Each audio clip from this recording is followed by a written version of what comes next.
妻が浮気した相手は、いとこのジェイソンだった。離婚届を提出しに行く途中、衝突事故に遭った。気がつくと、婚姻届を提出したあの日に戻っていた。今回は、喧嘩もドラマもない。お互い、これで終わりだと分かっていた。妻はあっさりと私を捨て、ジェイソンとすぐに国を出て行った。私は残り、法律書と事件ファイルに埋もれて過ごした。5年後、妻は有名になっていたジェイソンのコネのおかげで、コンサート、大金、ファンが彼女の名前を叫ぶ。私？相変わらず法律事務所でがむしゃらに働き、本当に法的支援が必要な人々を支えていた。そして、親族の集まりがやってきた。妻はジェイソンの腕にすがり、得意げに輝きながら、あざけるように私を見た。しかし、私が別の人と落ち着くつもりだと言うと、彼女の顔色が一変した。私ったら一つバカな間違いを犯しただけよ。よくもまあ、先に進むなんてどういうこと？第一章港町カモリア。ホテルのロビーに着いたとき、まだほとんど誰も来ていなかった。私は静かな席を見つけ、ノートパソコンを開き、難事件に没頭した。するとドアが勢いよく開きサマータッカーとジェイソン・ペリーが入ってきた。視線が一斉に集まる。親族たちがすぐに群がり、お世辞を並べ立てた。サマーは大成功よ、海外で有名だし、完璧な成功者と結婚したんだから。カモリア音楽協会が彼女に帰国して演奏してくれって頼んだんだってね。一族の誇りよ。サマー、うちの子がバイオリンに夢中なの。あなたの話ばかりで。ちょっとしたレッスンをしてくれない？サマーは洗練された笑顔を浮かべ、ジェイソンのもとにすり寄った。まあ、家族でしょ。助けが必要ならいつでも声をかけてね。それを皮切りに、お世辞が紙吹雪のように飛び交った。突然みんな自分たちが親族だったことを思い出し、取り入ろうとした。サマーは顎を上げ、まるで主役であるかのようにその時を満喫していた。私は仕事を終え、ヘッドフォンを外し、大きなあくびとともに伸びをした。みんなが振り返った。待って、イーさんが来てるの？こういうのサボるかと思ってた。誰かがわざと聞こえるように言って、波風を立てた。サマーは声のした方に一別をくれ、部屋中を見回し、その男に目を留めた。彼、最近親族の集まりに全然出てきてなかったの？彼はこっそり噂話をしているように、早くうなずいた。サマーの顔に得意げな薄笑いが浮かんだ。5年前、私たちが過去に戻って目覚めたあの日、サマーと私は婚姻届を提出したばかりだった。私たちは両親に会いに向かう途中だった。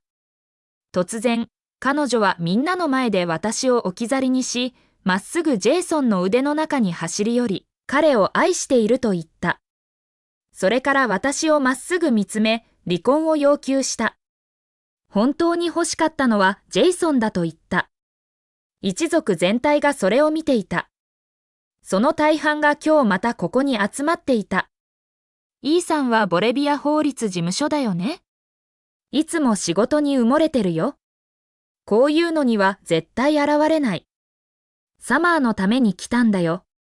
まだ彼女を取り戻したいのかも。あの時の大惨事？完全に屈辱的だったね。第2章。サマーは今やスターで、ジェイソンは彼女のエージェント？最強のカップルだ。イーさんが戻ろうとしてる？哀れだ。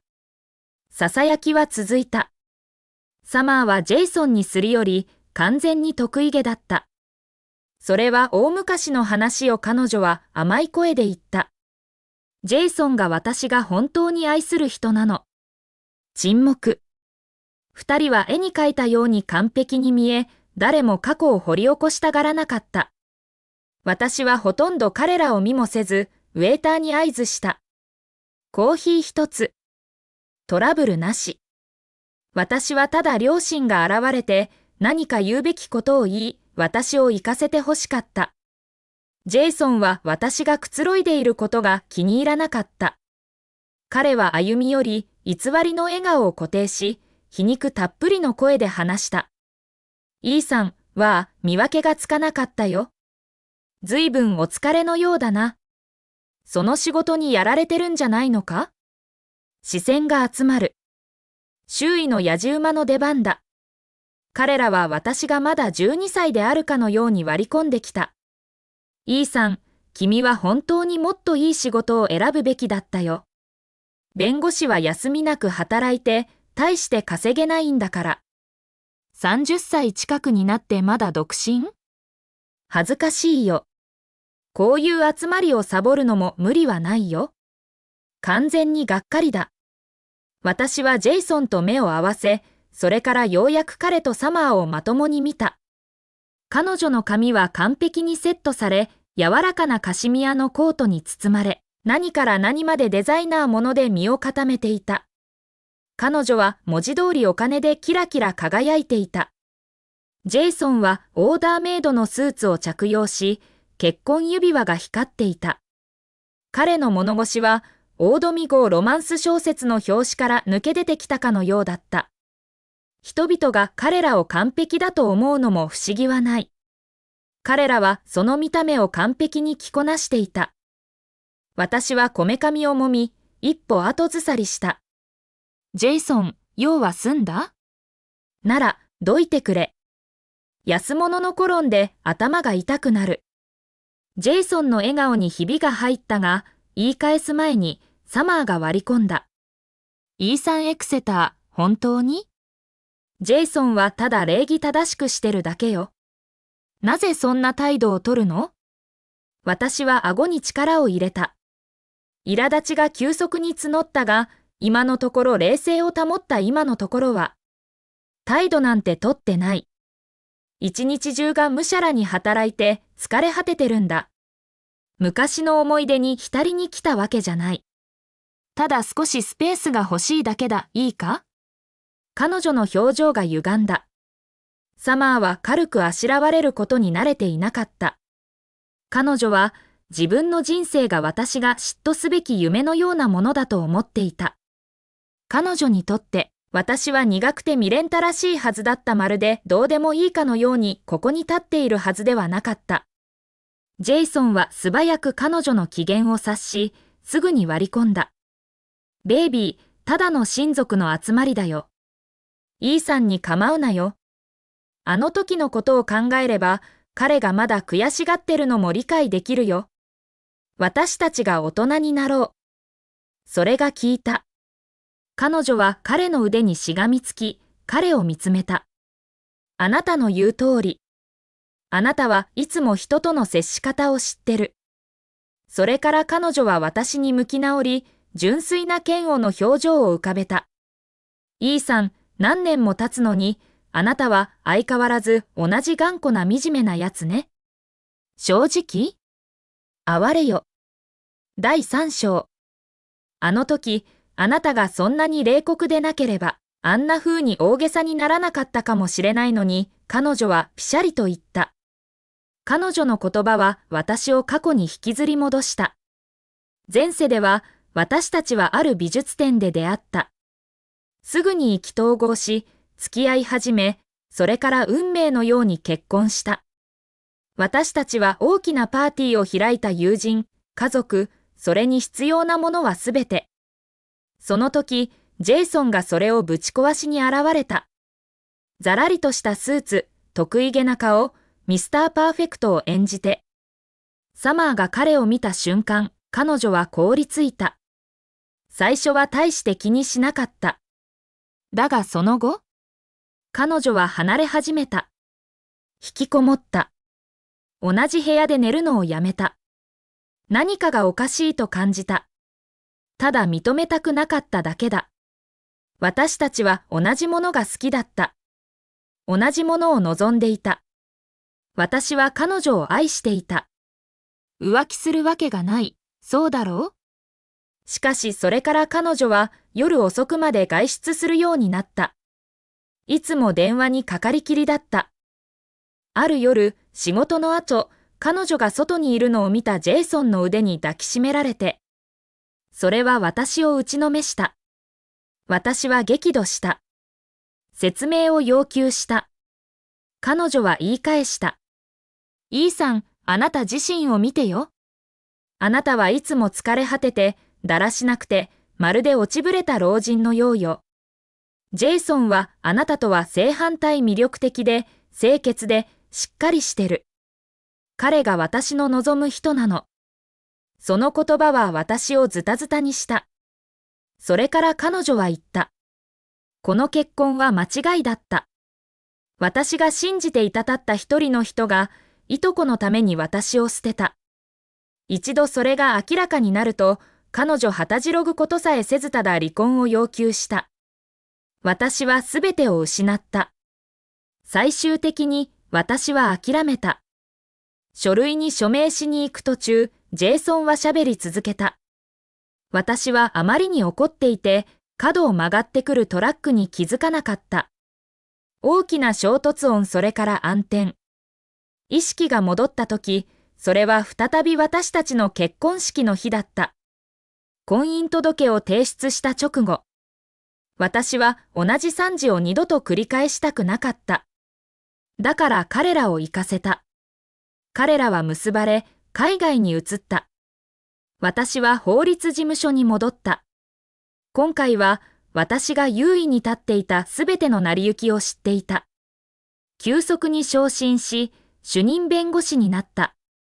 本当の人に出会った。もう心の傷はない。もうやり直しもない。一族全体が集まっていた。私の両親が腕を組み合って、ニコニコしながら終わり中かっこしながら歩み寄ってきた。イーさん、もうみんなには挨拶したのかい？私は顎で一群れを刺した。彼らはみんなジェイソンとサマーに群がってるよ。私に気づきすらしなかったと思う。彼らの笑顔は曇ったが黙っていた。わかるあの二人は海外で大成功した。当然、人々はそのスポットライトの一辺を欲しがる。それが忍というものだ。派手なものにへつらい、地味なものを踏みにじる。しかし、私たちが中へ進むにつれ、同じくだらない話が繰り返し聞こえてきた。確かに、サマーは最初は男を選び間違えたけど、その間違いがジェイソンに出会うきっかけになった。完全に運命だね。第4章。そうだな、イーさんはまともなやつだが、頑固すぎる。何年も経つのにまだ恨みを持ってる。もし彼がジェイソンとサマーを必要とすることがあったら？お手上げだな。ジェイソンは優雅に歩み寄り、偽りの笑顔を浮かべ、目に誇りを光らせた。彼はワイングラスを上げ、私の真正面で立ち止まった。イーさん、彼らの言うことを気にするな。俺はまだお前のいとこだ。何か必要なことがあったら、俺がいる。サマーは鼻で笑った。マジで大人になりなよ。人との付き合い方を学びなよ。あなた自身を見てよ。完全にめちゃくちゃだわ。私の両親は怒りに震えていた。私は彼らを押しとどめ、無理に笑顔を作った。その通りだ。一言一句な。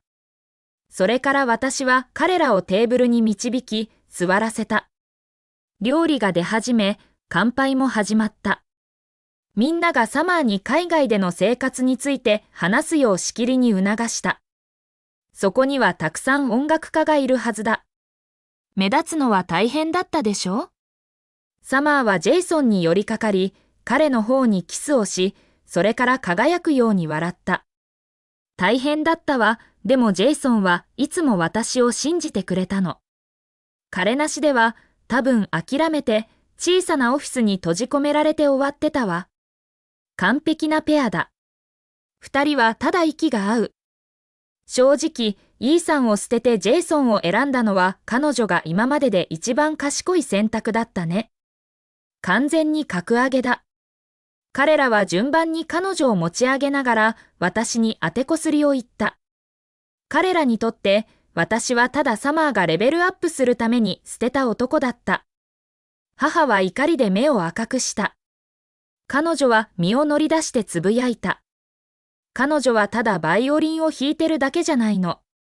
一体何を自慢してるの？私は彼女に冷静な眼差しを向けた。リディアが来ればすべて大丈夫になる。ただ彼女の名前を口にするだけで私の胸は軽くなった。でも今は？みんながサマーの周りに群がり、このパーティーがそもそも私の両親の考えだったことさえ忘れているようだった。私たちは頭を低くして待った。給仕が丁寧にすべての料理が出揃ったことを伝えるまで、誰も私たちに目を向けさえしなかった。サマーはホテルを見回し、ダウンタウンの雰囲気壁のギャラリーの絵、水晶のシャンデリア、雑誌の撮影のように散らばったおしゃれな客たちを満喫した。彼女は私に向き直り、嘲笑していった。待って、あなたがこの場所を予約したの？あなたの給料でここで一杯飲めるの？なんなの、これ、あなたの法律事務所からの怪しい金？強がりでもしてるの？私は一言も発しなかった。ただ立ち去り、支払いを済ませに向かった。途中でリディアから電話があった。遅れるかもしれない。そして親族とは円滑にやっておいて、と言った。少し話して、それから私は戻った。ドアに着いた瞬間、サマーが私の前に立ちふさがった。彼女は私をじろりと見下すように見た後、判断に満ちた眼差しで、分厚い札束を私の足元に落とした。金があるふりするのやめなさい。ほらこれを使いなよ。私が助けたことないなんて言わないで。私はそれを押し返した。取っておいて。私は大丈夫だ。そしてこの金は。いいわ、彼女はピシャリと言った。あなたがいくら稼いでるか私が知らないと思う？離婚後に言ったでしょ、その行き詰まった仕事はやめなさいって。大変だし、感謝されないし、給料は最悪だし。何が目的なの？第5章。私は一言も言わなかった。ただ個室に歩いて入った。2歩進んだところでジェイソンにぶつかった。イーさん、はっきりさせよう。サマーの周りをうろつくのはやめろ。彼女は今は俺の妻だ。この夕食の小さなパフォーマンスを見抜いてないと思うなよ。お前の人生がめちゃくちゃなら、それはお前の問題だ。家族を口実にして俺たちの生活に忍び込むのはやめろ。ふざけた真似はよせ。お前はただ俺たちをお前をもっと嫌いにさせてるだけだ。私は眉を上げた。議論する意味はない。わかった。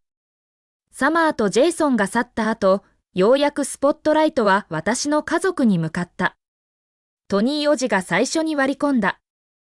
ケリー、ブライアン、これは大きなイベントじゃなかったんだ。なぜ突然家族の夕食を開くんだ？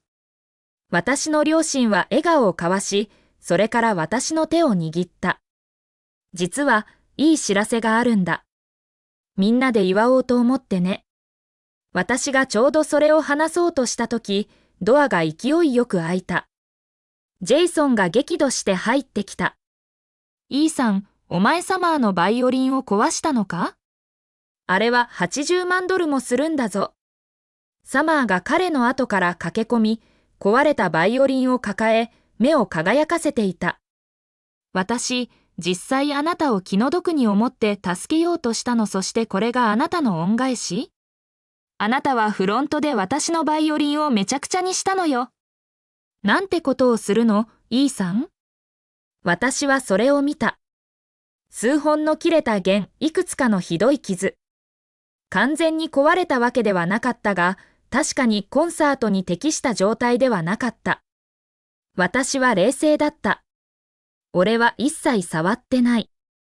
陰口を叩く時間があるなら、それを使ってセキュリティカメラを確認して、実際に誰がやったか見つけたらどうだ。私は疲れ果てていた。ただ知らせを伝えてすぐに去りたかった。しかしジェイソンはしつこく迫った。サマーと俺はいつも警備員を連れている。バイオリンはフロントに預けられていた。外に出たのはお前だけだ。お前に違いない。親族はパニックになり割り込んだ。イーさん、出て行ったのはあなただけだ。ただサマーとジェイソンに謝りなさい。家族なんだ彼らは許してくれるよ。そうだよ、さあさあ。あれは80万ドルもするんだ。彼らが払えと言ったらあなたはおしまいだよ。ただ謝って済ましちゃいなよ。